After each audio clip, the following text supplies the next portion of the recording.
1 Peter chapter 5, 7, tsaka Psalm chapter 55, verse 22. Magkahawig po ito. Yan, magkahawig po yan. So the title of this message po, ito ang mensahe natin pinamagatan ko po itong Leave It to God. Okay? Ano ibig sabihin nun ng pag sinabing leave it to God? Hindi lang ito basta okay, sa'yo na to hindi lang to, ihahabilin ko to sa'yo. Hindi ho ganun.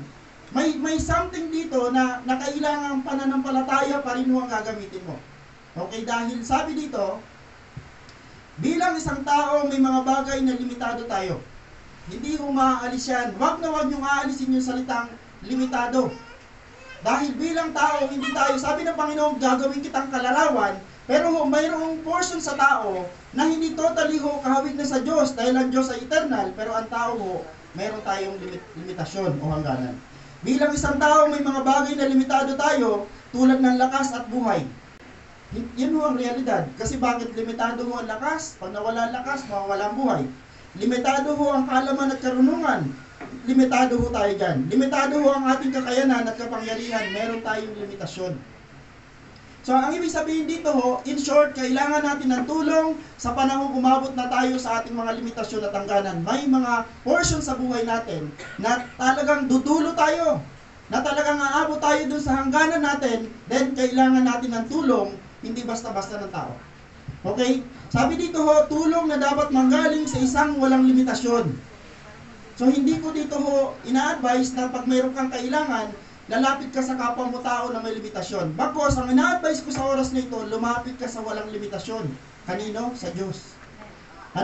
Sa tulong na nagmumula sa Diyos, sapagkat siya lamang ang may lakas at buhay na walang hanggan. Siya ang Diyos na mayroong lakas at buhay na walang hanggan, kaalaman at karunungan walang katapusan. Sabi dito kakayanan at kapangyarihan walang kapantay. Sa Diyos lang natin matatagpuan ang mga bagay na ito. Pag umabot ka na sa sukdulan, sa hangganan, sa limitasyon mo, lapit ka sa Diyos. Ang Diyos ay mayroong unli. Mayroon siyang unlimited na power, unlimited na knowledge and wisdom, at marami siyang bagay na magagawa na hindi natin kaya. So paalala, sabi dito Diyos lang. So pag sinabing Diyos lang, hindi nyo ito makikita sa tao o hindi ito magagawa ng tao. Diyos lang ang makapagbabago sa ating mga, number one, sa ating mga puso. Sa ating isip, sa ating pagkatao. At ang sabi dito, kaya ng karunungan ng mundong baguhin ang mukha. Tama po ba? Kaya daw ng karunungan ng sanlibutan, baguhin ang mukha at kasarian ng tao, pero hindi niya kayang baguhin ang puso at asal nito. Amen. Maraming mga tao ngayon na pwede magmalaki sa Panginoon. Lord, yung babae, kaya namin gawin lalaki. Lord, yung lalaki, kaya namin gawin babae. Kaya. Pero yung asal, yung puso, hindi kayang baguhin dahil Diyos lang ang makababago at makapag-aayos ng puso ng isang tao. Unless inayos ng Diyos ang buhay ng isang tao, doon lang siya nagbabago. Kaya nga pagharap natin sa Panginoon, wala tayong pwedeng ipagmalaki dahil kaya tayo naging ganito, inayos niya lang tayo. Amen po ba? Kaya tayo, pagharap natin sa Panginoon, di ba parang ang layo-layo mo na sa dati mong pagkatao. Tandaan nyo, may lumang pagkatao. Pag binalikan mo yung salitang lumang pagkatao, ano ang naaalala mo?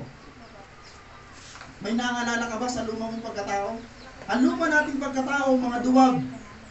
Ang luma nating pagkatao, mga swail, mga rebelde. Ang luma nating pagkatao, matitigas ang ulo. Pero nung na-born again tayo, itong mga bagay na ito ay isinantabi na natin. Ang totoo, sabi ni Pablo, hindi lang dapat siya hinubad. Ang problema pag hinubad, tapos ipinabi mo lang yung hinubad mo, may tendency yung isuot mo muli. Kaya mas maganda, sabi ng Isaiah, ilibing sa limot. Kailangan mo maghukay ka ng malalim at ibaon mo doon. Hindi ito literal. Bagkus kung ang luma mong pagkatao, minumulto ka. Alam niyo ba nagmumulto ang lumang pagkatao? Araw-araw kang kakatukin yan. Balik ka na sa dati mong pagkatao. Balik ka na sa dati mong ugali. Lumabang ka! May mga tendency sa buhay natin na talaga parang sabi, parang itong tao na ito, tinutulungan ako talagang makabalik sa dati. At totoo, hindi na yung tao na yun. Yung tao nun sa likod nun, may masamang espiritu yun na ginagamit ng dyablo dahil ang dyablo ang nais makabalik ka sa dati mong pagkatao. Hindi Diyos. Tama? Mag-i-amen ba tayo dyan?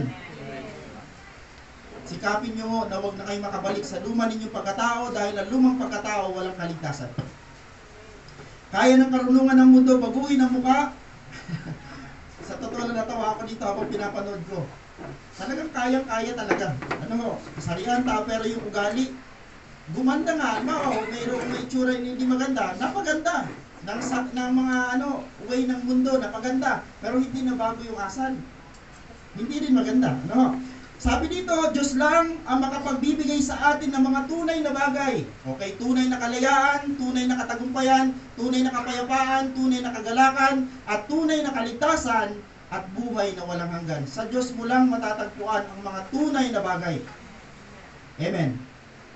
Pag ginanap mo lahat ito sa sanlibutan, ang iaalok sa iyo ng mundo, pareho nito, pero wala hong eternal. Kaya din naman ng sanlibutan bigyan ka ng kalayaan, katagumpayan. Ang totoo na, nakalimutan ko yung word na kayamanan, kasi kaya din ibigay ng sanlibutan. Pero ang maibibigay sa atin ng Diyos, yung tunay. It means hindi corrupted. Yun ho ang asamin natin lahat, na tayo lahat ay makaranas ng gano'n. Last, ito ang sa Diyos lang matatagpuan. Diyos lamang ang makagagawa ng mga bagay na hindi natin kayang gawin at hindi natin kayang isipin. So, sa Diyos lang. Diyos ang makapagbabago sa ating buhay, makapagbibigay sa atin ng tunay at makagagawa ng mga bagay na hindi natin kaya. Diyos lamang po. Kaya ho, anong gagawin natin? May tatlong advice dito sa Awit chapter 37. Ito ho, tatlong advice. Number 1, umasa ka sa Diyos. Pastor, talagang hindi ko na alam ang gagawin ko. Kapatid, sabi ng Bible, umasa ka sa Diyos. Okay, unang advice, umasa ka sa Diyos. Pangalawa, kay Yahweh mo hanapin. Sino dito yung mga naghahanap na? Meron ka bang hinahanap? Sa Diyos mo hanapin. Sabi ng 37 verse 4, kay Yahweh mo hanapin ang kaligayahan at ang pangarap mo ay iyong makakamtan. Sure. Sure ang kasiyahan pag sa Diyos mo hinanap ang kasiyahan. Okay, pag sa sanlibutan, ibibigyan ka ng sanlibutan pero pansamantala. Pero sa Diyos, eternal. At last na payo ng awit, ang iyong sarili sa Kanya mo italaga. I-offer mo ang iyong sarili. Panginoon, ito ang aking buhay, ito ang aking sarili, iyo ito. Napaka-secure ng iyong kalalagayan. Okay ho? So ang mensahe natin, balikan ko lang, leave it to God. Okay, kung mayroon kang mga bagay na hindi mo talaga kaya, ito ho, ang mensahe ng Panginoon, leave it to God. Okay ho, mayroon tayong 3 puntos ho, bakit kailangan natin yung ipaubaya sa Diyos ang lahat ng bagay. Number 1, because He cares for you. Leave it to God because He cares for you.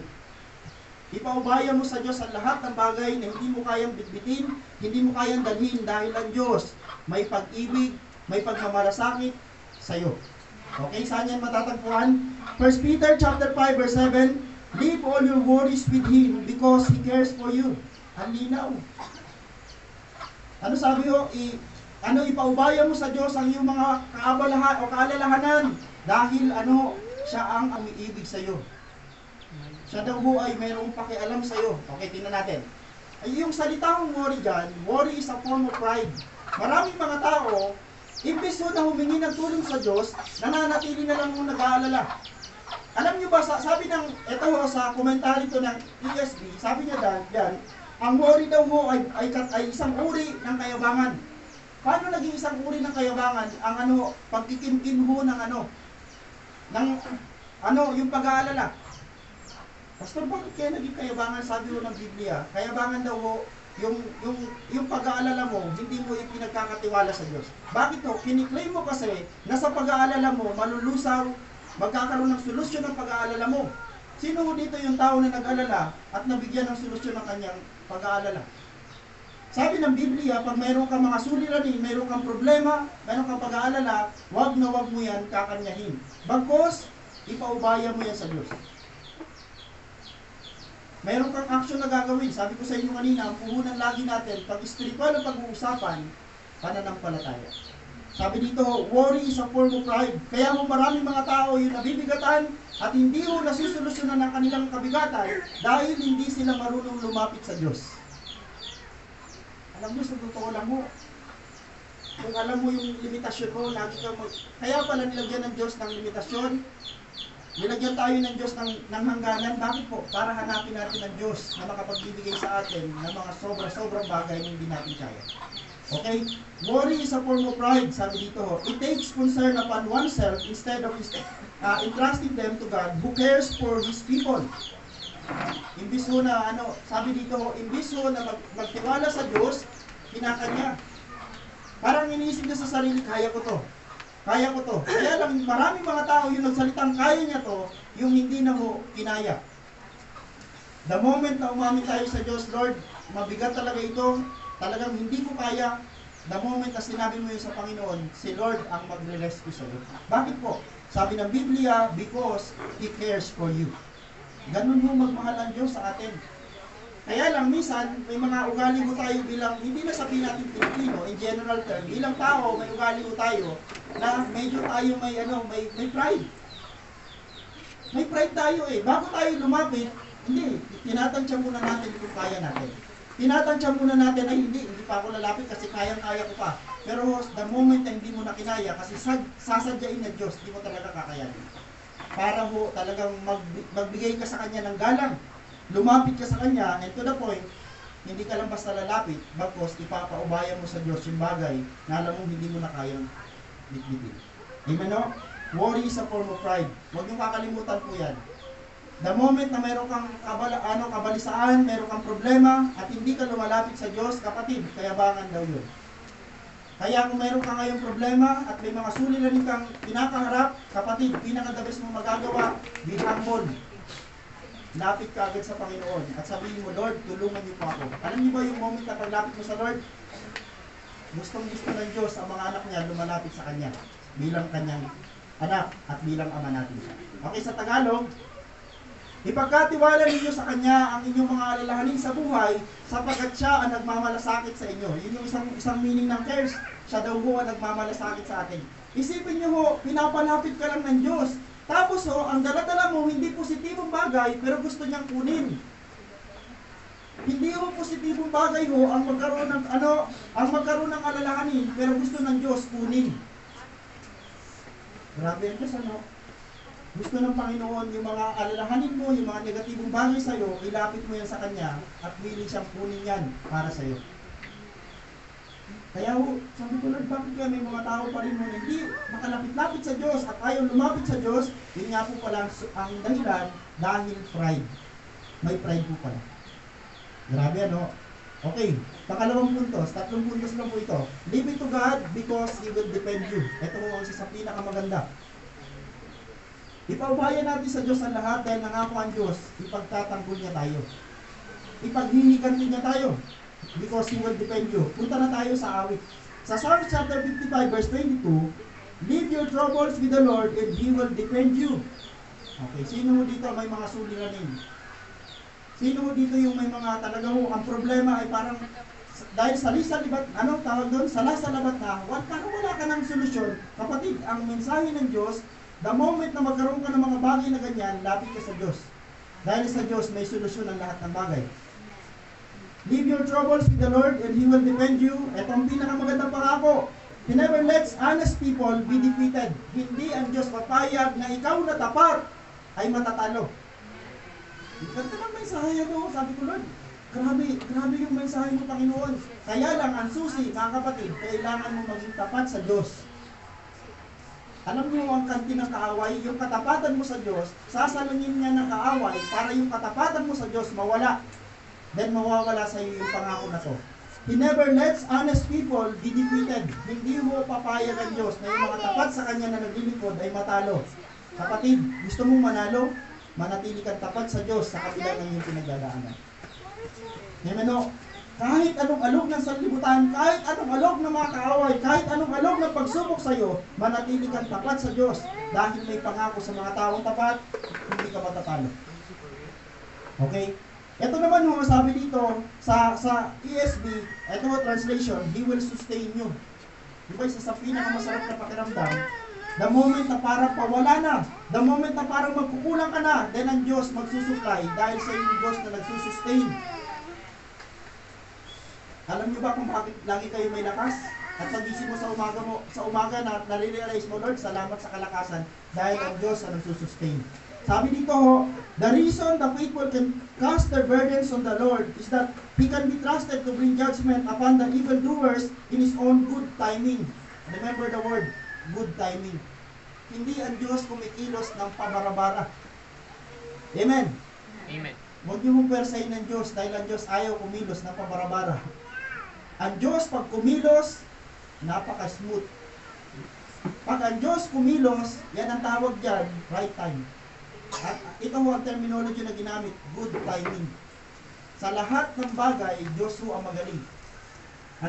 Sabi dito ho, ito ang dahilan kaya mga tapat sa Kanya ay naibibigay ang kanilang mga suliranin dahil ang Diyos ho ay mapagkakatiwalaan dahil sa yung Diyos na tapat at siya ho ay Diyos na makatarungan na magbibigay ng ng tamang paghuhukom sa mga gumagawa ho ng kasamaan. Kaya lang, balikan ko lang yung dulo, is on good timing. Antayin mo lang. Nasabi dito ho, tinan nyo ang advice. Tinan nyo ho. Awit chapter 55 verse 22, balikan ko lang. Ilaga kay Yahweh ang iyong suliranin, sabi dito, aalalayan ka at ipagtatanggol rin ang taong matuwid di niya bibiguin. Nasaan ka ngayon? Anong kalalagayan mo ngayon? Pastor, nandun ako sa part ngayon na parang kumbaga sa word, nakarely sa Diyos. Then, dahil nakarely ka sa Diyos, may mga bagay ho na kinukonsider dapat. Okay, Roma chapter 12 verse 19, isa sa pinaka maganda at pinaka malutong na mensahe ng Diyos. Mga minamahal, huwag kayong magiganti. Ang Diyos ang magtatanggol sa iyo, kaya wala kang dapat gawin, kundi manatili, magantay, at manampalataya sa Diyos na siya ho ang gagawa ng mga bagay na hindi mo kayang gawin. Mga minamahal, huwag kayong magiganti, ipaubayan ninyo sa galit ng Diyos. Isipin nyo, nagagalit din pala ang Diyos. Kanino nagagalit ang Diyos? Sa mga taong hindi makatarungan. Galit na galit ang Diyos sa mga taong hindi makatarungan. Sapagkat nasusulat, akin ang paghihiganti, ako ang gaganti, sabi ng Panginoon, si Lord ang maghihiganti. Ang problema mo sa atin, dahil minsan may mga part sa buhay natin, sabi ko sa inyo, ang tao mayroong limitasyon, may hangganan. Yes, nakakapagpasensya tayo. Yes, nakakapagtiis tayo, pero konti lang. Ang problema sa atin, kapag nagtiis tayo ng konti, ayaw natin hong extend. Dahil pag natapos yung pagtitiis, gusto mo nang kumilos at ikaw na ang gagawa. Lord, ang tagal mo. Ako na. Ikaw na. Alam niyo bang pwede mong gawin ang mga bagay na to? Pwede ikaw din ang kumilos, kaya lang ang problema, the moment na ikaw ang kumilos, hindi mo mararanasan, hindi mo makikita ang pagkilos ng Diyos sa iyong buhay. Alin ba ang gusto mo? Makita mo ang pagkilos ng Diyos o yung sarili mong pagkilos? Mas maganda pa rin ang kilos ng Diyos. Ma-amaze ka sa gagawin ng Diyos. Sabi ng Panginoon kay Moses, pumunta ka sa Ehipto, may gagawin ako. At yung sabi ng Panginoon na may gagawin ako, ang totoo, ang mga Ehipto hindi kilala ang Diyos. Kaya nagkaroon ng 10 salot dahil ang 10 salot ang magpapakilala sa Diyos sa Ehipto. Sa buhay mo, baka hindi mo pakilala ang Diyos. Kaya magpapadala ang Diyos sa iyo ng mga challenges, mga struggle para magpakilala ang Diyos sa iyo. Na ang Diyos nagpapagaling. Ang Diyos nagpo-provide. Ang Diyos nagpapayaman. Ang Diyos ay nagliligtas, ang Diyos ay nagpapalaya, ang Diyos ay nagtatanyag. Amen o? Nung nakilala ng mga Ehipto ang Diyos na makapangyarihan, ang problema sa mga Israelita, kilala ang Diyos. The moment na nandun na sila sa wilderness, nakalimutan nila ang Diyos. Ba't kaya ganun ang ugali ng mga Kristiyano? Tama? Yung mga unbeliever, pag nakita nila ang kilos ng Diyos, grabe sila maniwala. Pero yung mga kilala na ang Diyos, bigla naman yung nakakalimot sa panahon na wala na hong struggle. Okay, kaya balikan ko lang kahit anong prayer natin, Lord, mawala hong mga struggle, mawala hong pagsubok, mawala hong lahat ng mga problema. Ang totoo, hindi siya basta nawawala kasi ginagamit yan ng Diyos para siya magpakilala. Paano mo malalamang ang Diyos ay magagamot kung hindi mo naranasan magkasakit? Tama? Paano nalaman ng doktor na ang Diyos ay milagro kung nagagamot nila lang lahat ng sakit? Alam niyo ba may doktor hanga sa Diyos? Dahil ang doktor pag wala na silang source, na umabot na sila doon sa limitasyon nila, ano ang kanilang gagawin? Sasambunin na sila sa Diyos. Ano ang ino-offer ng mga doktor sa mga tao wala ng kagalingan? Pray to God. Nakarinig pa kayo ng ganon? May mga doktor, pag nakita niya, ubo, ay, ito yung sagot dyan. Pero pag cancer na, anong sagot ng doktor? Pray ka kay Lord. Dahil ultimo mo, doktor, mga matatalino mga tao yan, darating din sila sa pagkasagat. Babalik sila dun sa Diyos na walang limitasyon. Okay? Sabi ng Panginoon, akin ang pangiganti, ako ang gaganti, sabi ng Panginoon. Ano kailangan mong gawin? Mga awit, chapter 37, verse 7, sa harap ni Yahweh ay pumanatag ka, maging matyagang maghintay sa Kanya. Huwag mong kainggitan ng kumiginhawa sa likong paraan, umunlad man sila. Tatlong bagay ang kailangan mong gawin kung gusto mong maranasan ang pagsama, pagkilos ng Diyos sa buhay mo. Kapatid, number 1, pumanatag ka. Kapag balisang-balisa ka, hindi makapenetrate yung mensahe ng Diyos sa iyo. Kaya nga kanina habang tayo magsisimula pa lamang, nag-pray tayo, na ikondisyon ang puso natin dahil hindi nakakapasok ang mensahe ng Diyos sa puso ng isang tao pag siya ho ay balisa. Pag siya ho ay tuliro, pag wala ho siya sa focus. Pero pag the moment nandun na siya sa focus, meron na siyang kapanatagan, marirealize niya, Lord, naririnig ko po ang tinig mo. Maraming mga tao hindi nakakarinig ng tinig ng Diyos dahil abala. Maraming mga tao hindi nakakaparinig ng tinig ng Diyos dahil out of focus. Alam niyo, sa totoo lang, kung gusto mo talaga marinig ang tinig ng Diyos, kailangan mo magpreno. Subukan niyo magkaroon lagi ng quiet time. Ang iba ho nagsasabi, Pastor, nagsasalita pa ba ang Diyos? Nagsasalita ang Diyos kung hindi ka maingay. Paano magsasalita ang Diyos kung salita ka rin ng salita? Kaya nga, sa isang Kristiyano, dapat meron ka laging quiet time. Dahil sa quiet time, maingay ang Diyos. Sa quiet time, nagsasalita kasi ang Diyos, nangungusap ang Diyos. Kaya ho, mayroon kang karga, kaya mayroon kang sandata, dahil mayroon sinasabi ang Diyos sa iyo, ito yung gamitin mo. Amen. Sabi ng Biblia, sa harapan ni Yahweh ay pumanatag ka, maging matyagang maghintay. Ito ho, ang isa sa pinakamahirap gawin, yung matyaga na mag-aantay pa. Magkasama pala lagi yun. Pastor, marunong ako magantay. Kung wala kang tiyaga, huwag na. Pastor, nag-aantay ako. Magkasama pala yan dalawa. Kailangan marunong kang magtiyaga ang nag-aantay. Dahil minsan, o kadalasan, ang tugon ng Diyos may katagalan. Nag-pray ka ba? Mayroon naman instant. May mga nag-pray na, Lord, sana po ngayong oras na to, tugunin niyo pa ako. On the spot, tinugon ng Diyos. Pero mo, bihira yun. Malimit ang tugon ng Diyos, nagkukonsume ng buwan, nagkukonsume siya ng taon, nagkukonsume siya minsan ng dekada. Sa Bible ho, ang mga tao kilalang-kilala sa pananampalataya, kaya sila ho nataguriang may pananampalataya dahil natuto sila maghintay ng 25 years, 15 years, may tiyaga yun. Alam niyo, huwag natin minsan pangungunahan ng Diyos dahil the moment pinangunahan natin ng Diyos, doon ho nagkakamali-mali. Mas magaling pa ba tayo sa Diyos? Magaling ho ang Diyos. At sabi ng Bible, last, huwag mong kainggitan ang gumiginawa sa likong paraan ng mulad man sila. Kapag lilingkod sa Diyos, bawal ho ang iyakin. Bawal ho ang mahihina ang loob pag naglilingkod ka sa Diyos. Kasi kailangan dito may takot ka sa Diyos, wala sa tao. Amen? Hindi emotional ang paglilingkod sa Diyos. Dapat sa paglilingkod sa Diyos, buo ang loob mo. At dapat ang buhay mo talaga sa Kanya na. Kanino ka ba? Sa mundo o sa Diyos? Pili ka lang. Okay, tapusin na natin to. Okay, pangatlong puntos, dito tayo magtatapos. Sabi dito, living to God. Ito ang pinakamaganda. Number 3, because He can do what you can. Amen po ba? Ipaubaya mo sa Diyos ang lahat ng bagay na hindi mo kayang gawin dahil ang Diyos magagawa ang hindi mo kayang gawin. Amen? Okay. Mateo chapter 19 verse 26, sabi dito, but Jesus looked at them and said, nagugulubihan na ng mga disipulo, sabi nila, Panginoon, kasi ang senaryo ho dyan, pag binasa nyo ang buong context ng Matthew chapter 19, ang kwento ho niyan, yung binatang napakayaman. Ngayon, sabi ng binatang napakayaman, Panginoon, paano sumunod sa iyo? Parang ang sinasabi ng binatang mayaman, Lord, paano pumunta langit? Ang sabi ng Panginoon, ito ang mga gagawin mo. Sundin mo yung mga utos ng Diyos. Sabi ng binatang mayaman, nasunod ko na po lahat yun. Yung 10 utos, sabi ng binatang mayaman, nasunod niya na daw lahat.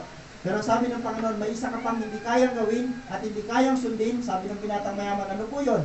Ibenta mo ang lahat ng ari-arian mo at ipamigay mo sa may hirap. Ano ho nangyari sa binatang napakayaman?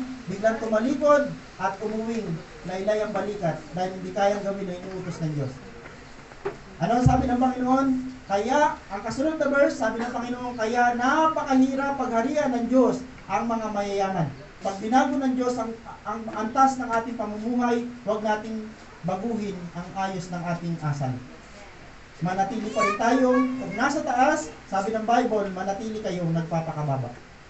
Hindi ka na itataas ng Diyos kung nandun ka na sa taas, pero ang utos ng Diyos, lagi ka magpakababa para manatili kang kanyang tinataas. With man, this is impossible, but with God, all things are possible. Bakit nangyari yan? Bakit sinabi ng Panginoon, with man, this is impossible, but with God, all things are possible? Sabi ng Panginoon, mas madali bang pumasok sa ang kamelyo sa butas ng karayom? Sabi ng mga disipulo, ha?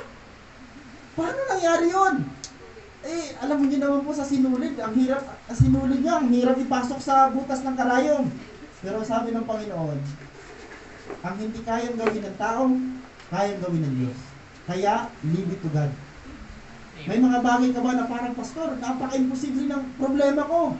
Napaka-imposible ng meron ako ngayon. Na parang wala na itong lulusutan. Kapatid, kung napaka-imposible na, talagang kailangan mo na ang pagkilos ng Diyos. Dahil sa Diyos, with God, all things are possible. Tandaan, sabi dito, God cares for you. Bago ka mamaya umalis, ramdamin mo sa sarili mo, Lord, parang walang nagmamahal sa akin. Lord, parang walang pumapansin sa akin. God cares for you. Kahit yung mga tao parang walang pakialam sa iyo, God cares for you. Sino po ba ang mas mahalaga? Yung sa Diyos o yung sa tao? Huwag ninyong kakalimutan yan.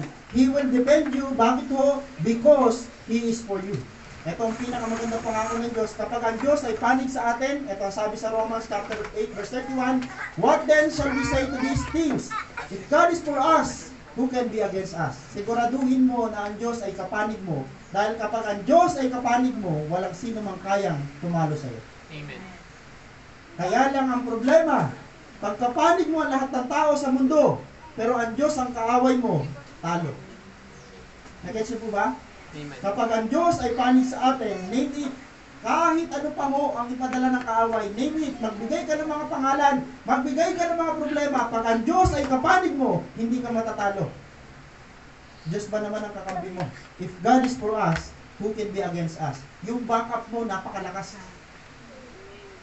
Yung backup mo talaga parang kumbaga yayanigin ka, kahit anong lindol yan, dumating, kung hawak ka ng Diyos, easy lang ang buhay.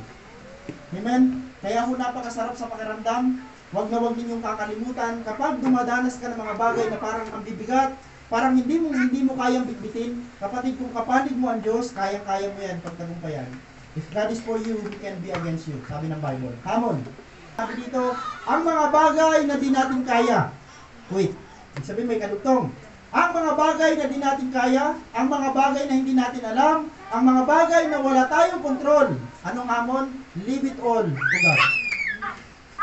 Huwag mong bitbitin, hindi mo pala alam, hindi mo pala kaya, hindi mo kontrolado. Kapatid, ipaubaya mo sa Diyos dahil kaya yan lahat ng Diyos. Leave it all to God. Sabi dito, sa Kanya dapat natin iasa, sa Kanya natin dapat ipaubaya ang lahat sapagkat alam niya ang lahat at kontrolado niya ang lahat sapagkat, sabi dito, because He can do what we can. Kaya ng Diyos gawin ang mga bagay na hindi mo kaya. Kung meron ka ngayon, ano ang kalalagayan mo ngayon, hindi ko alam ang kalalagayan ng bawat isa sa atin, ganun din sa akin. Kapatid, hindi alam natin ang isa't isa, pero alam ng Diyos na meron ka ngayong daladalang kabigatan. Pastor, ang problema ko sa oras na ito, material, financial, physical, emotional, spiritual. Kapatid, kung lahat ng bagay na yan, ilalapit mo sa Diyos, nangako ang Diyos, He can. May magagawa ang Diyos sa kalalagayan mo ngayon. Kaya ho, hindi ko natatagalan, yan ang sinabi ng Panginoon, leave it to God. Sa Diyos po, ang pinakamataas na papuri. Palakpakan natin ng Panginoon.